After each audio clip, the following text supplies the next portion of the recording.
ನೂರಾರು ವರ್ಷಗಳಿಂದ ನಮ್ಮ ಕುಟುಂಬದ ಆರಾಧ್ಯ ದೈವ ಪಂಜುರುಳಿ. ನಮ್ಮ ಅಜ್ಜ ಸೀತಾನಾಯ್ಕ ಅವರು ದೈವದ ಆರಾಧಕರಾಗಿದ್ರು. ದೈವದ ಕೆಲಸ ಮಾಡುವಾಗ್ಲೇ ಜೀವ ಬಿಟ್ರು. ಸೊ ಪಂಜುರುಳಿ ದೈವ ನಮ್ಮ ಕುಟುಂಬದ ಜೊತೆಗೆ ಯಾವಾಗ್ಲೂ ಇರ್ತಾರೆ ಅನ್ನೋ ನಂಬಿಕೆ ನಮ್ದು. ಈ ಕಲಿಯುಗದಲ್ಲಿ ಧರ್ಮ ರಕ್ಷಣೆಗೆ ಆ ದೇವರು ಸೃಷ್ಟಿ ಮಾಡಿದಂತಹ ಒಂದು ಗಣವೇ ದೈವ ಅನ್ನೋ ನಂಬಿಕೆ ಇದೆ. ದೈವ ನೀಡುವಂತಹ ಪ್ರತಿಯೊಂದು ನುಡಿಯಲ್ಲೂ ಕೂಡ ಒಂದು ಅರ್ಥ ಇರುತ್ತೆ.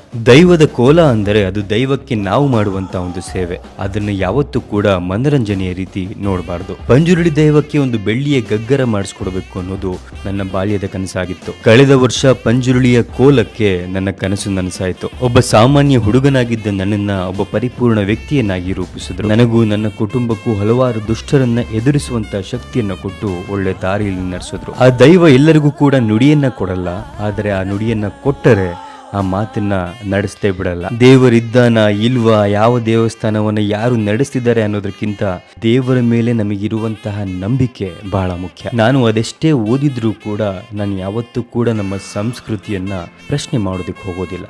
ಯಾಕಂದ್ರೆ ವಿಜ್ಞಾನ ಈ ಭೂಮಿಯನ್ನ ಗೋಳಾಕಾರದಲ್ಲಿದೆ ಅಂತ ಹೇಳೋದಕ್ಕಿಂತ ಸಾವಿರಾರು ವರ್ಷಗಳ ಮುಂಚೆ ವಿಷ್ಣುವಿನ ವರಾಹ ರೂಪ ಗೋಳಾಕಾರದ ಭೂಮಿಯನ್ನೇ ಎತ್ತಿ ಹಿಡಿದಿದ್ದ. ಸೊ ನಮ್ಮ ಸಂಸ್ಕೃತಿಯ ಬಗ್ಗೆ ಕೀಳಾಗಿ ಮಾತಾಡದೆ ಅದನ್ನ ಬೆಳೆಸೋಣ.